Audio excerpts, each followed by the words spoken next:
On today's episode of JC Garage, here's the carburetor off the 1-ton. And there's the parts carb.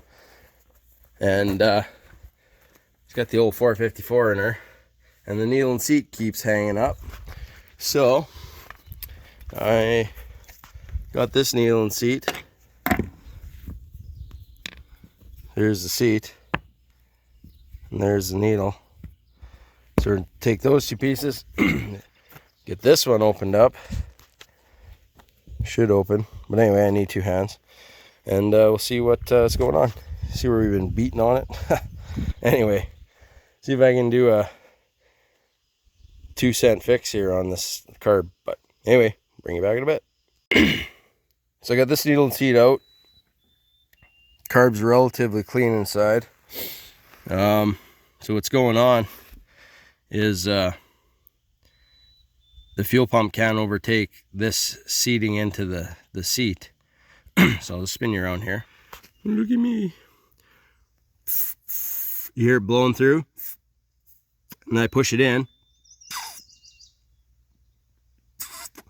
And sometimes I just had to do it. Put it down for 2 seconds.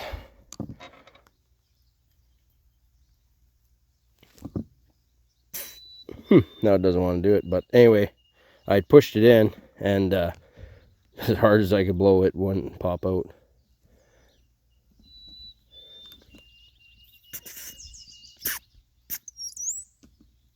Now it won't do it, but anyway, get the gist of what I'm having trouble with. So anyway, we'll talk to you in a few seconds.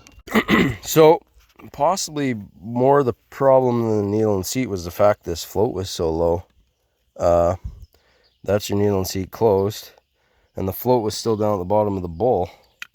So I bet you that was more my issue. Just the bowl would only fill up a little ways, and of course I'm running out of fuel, and then it didn't have anywhere to fall to pull the seat open. So I'm still going to run that other seat out of that junk carburetor because it actually looks a little better than the one I took out. Just in the fact that where you at? Down in the bottom of the seat is kind of a ridge. You probably can't see it. And this isn't too bad, but there's a little bit of a step wore into it. So excuse my shaking here. Can't see nothing. Anyway, see how it's kind of wore in? Anyway, this one looked a little better. I was actually told this was a good carburetor, but it obviously got moisture in it and buggered it up. So it seized all this crap in and bent the hell out of this to get it out. But anyway, don't matter. I don't know if the float's any good or not, but yeah, obviously got water in it. So oh well, make the best of the two.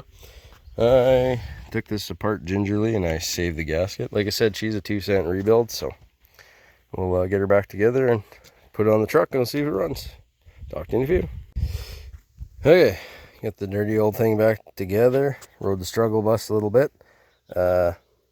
This is your accelerator pump, and of course it wanted to come back out, and there's 2 needles right about here for your idle, and then you drop your needles back in there.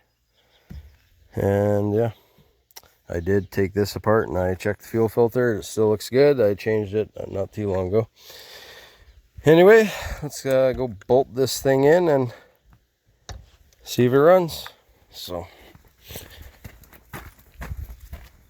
I was going to steal the carb off the short box just to get it running, but figured out what the hell, might as well tear her apart and see what I can make go vroom. So I'll get her bolted in and I'll bring you back in a bit. Back up on top of the engine. Let's see what happens. Oh, either work or it won't.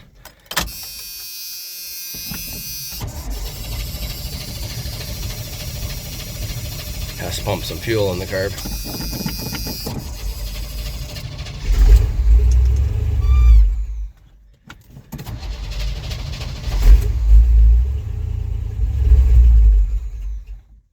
devil.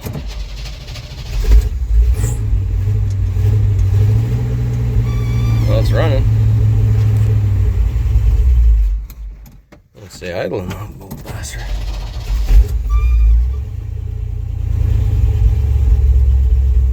It used to dick around a little bit before. Oh man, she's gonna run now. Ooh.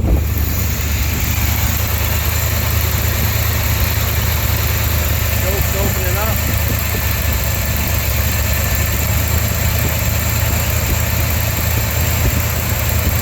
So far that's working. Oh, he said idle though.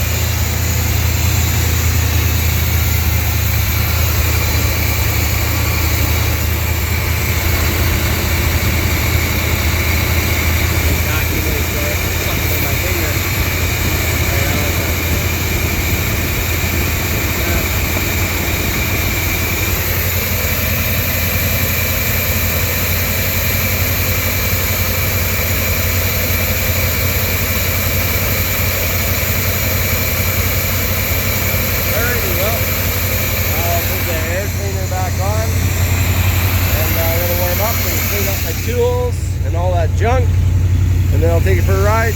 I'll bring you along. Talk to you then. So it's so far running good. We'll take it for. Come on, go in there, please. There she goes. 207,000 kilometers. 4-wheel drive. K30 with a 12-foot bed.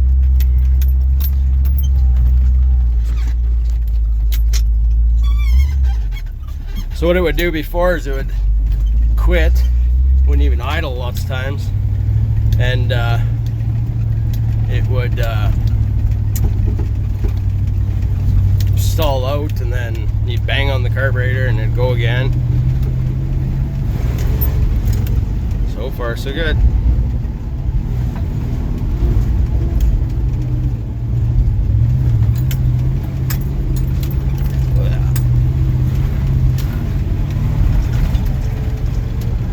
I thought maybe it was fuel pump. Oh, maybe it is a fuel pump. I bet you it's wrong too. I bought a pump for it, but yeah, it's petering out again. And it shouldn't be that needle and seat. Okay, we'll go back in the yard, we'll change the fuel pump. What's worse than working on a cold 454 is a fucking hot one. Anyway, just got pump all thawed in here. And just got that line, wherever it is, right there. Do that up yet, and I need 2 hands here to get it straight. But anyway, I'll get that line on, and then we'll see if she'll go. Talk to you in a few. Oh, well, got her in there. What an ignorant little project. Okay, let's see if this old buzzard will start. Didn't take overly long, but damn near an hour. Oh yeah, you gotta step on the clutch. Right. All that new safety stuff.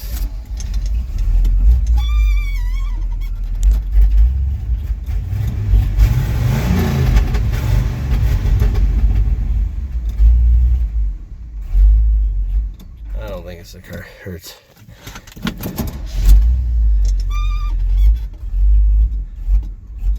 What the hell's wrong with that carburetor? Okay, I'll bring it back. So, still was junk. I got my dirty hands on this, but can you see it? I took the fuel filter out, and it runs now. So I don't know what the hell. It was nice and clean until I got my dirty grubby paws all over it. Left something in where it feeds in was buggered up. Boy, that's a stupid, if that's all it was. 2-cent rebuild on the carb, and okay, I'll put the air cleaner and shit on and we'll go for a drive. Bring it back. You have got to be kidding me. I can't believe that fuel filter was hampering performance. This is the best this thing's ran in 5-6 years. So I had some water in the fuel and had some dicking around, and I put a new fuel filter in it. It ran for a little while and fucked up, but I had a bunch of rust. I ended up putting a new fuel tank in it and a new fuel filter, and it's never ran well kind of since. So crazy. What a dumbass. I never trust new parts. Anyway, we'll turn around up here and head back for home. But unfucking believable. I'm telling you what. Everything I went against everything I know. Excuse my coughing. Okay, I'll turn around, head back for home. Well, I guess can't blow a donut with it, it's too long. Just thinking I'd give her the onion.